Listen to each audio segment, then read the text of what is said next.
This is a video for basic chem and water. We'll do basic chem first. Really quick, we have protons, neutrons, and electrons. Protons and neutrons are found inside the nucleus. Electrons are found outside, either in orbitals or in the electron cloud. Protons positive, neutrons neutral, electrons are negative. Don't get electrons and neutrons mixed up with that part. A lot of people think neutron and it's negative because it starts with M, but neutron, neutral. They start with the same three letters.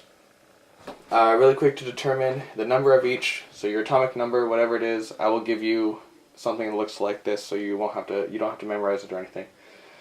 I'll give you a picture like I did in the test the first time. But the atomic number is number of protons and the number of electrons, and then the atomic mass. You just take mass minus the atomic number, and that always gives you your number of neutrons. That's how you figure those out.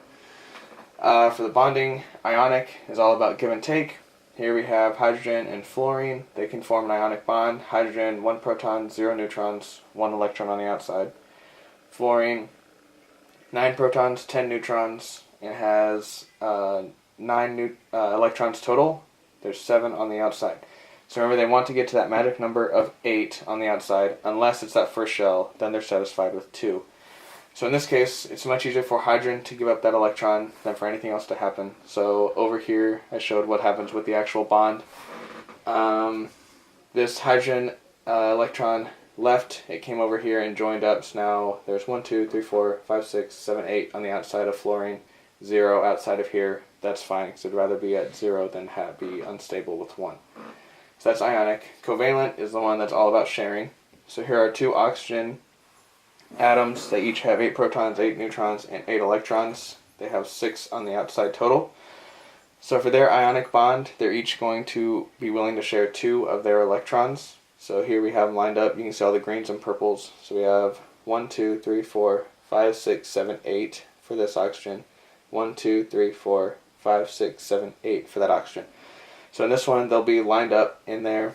Sometimes we kind of drew them kind of with circles going around them, showing that they were the ones being shared. Either way, as long as when you count them up, they have 8.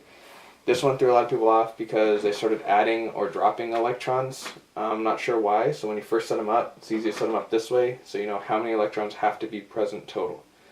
So there's still only 16 electrons total. It just depends on how many they're sharing. For water, H2O.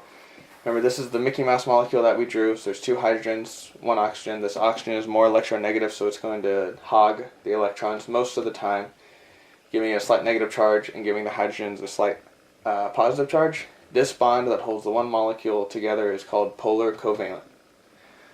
The bond that forms in between different water molecules, so the negative end of this one to the positive end, positive to negative, negative to positive, they'll always line up like that. This is called a hydrogen bond, and we draw it with the dotted lines because it's weak. It can be fairly easily broken. Going to the properties, we talked about 5 of them. Polarity, having a positive and negative end, just like we've seen up here. High specific heat, meaning it takes a long time to change the temperature of water. It takes forever to boil. That is because of these hydrogen bonds holding all those water molecules together. Cohesion. Water molecules wanting to stick to each other. Think they want to stick together. Again, that relates back to hydrogen bonds. Adhesion is when water molecules want to stick to other things. That one, think about adhesive, like glue or tape. You're sticking 2 different things together. You're adding another molecule in there.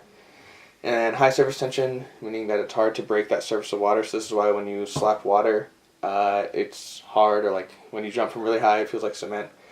That's because those water molecules at the very top are having to form that extra bond in between themselves. This one is very similar to cohesion. They both relate to hydrogen bonding, except cohesion is talking about all water molecules. High surface tension is only mentioning the ones on the very, very top layer, so only on the surface. And that is why it's listed as a kind of separate property from the others.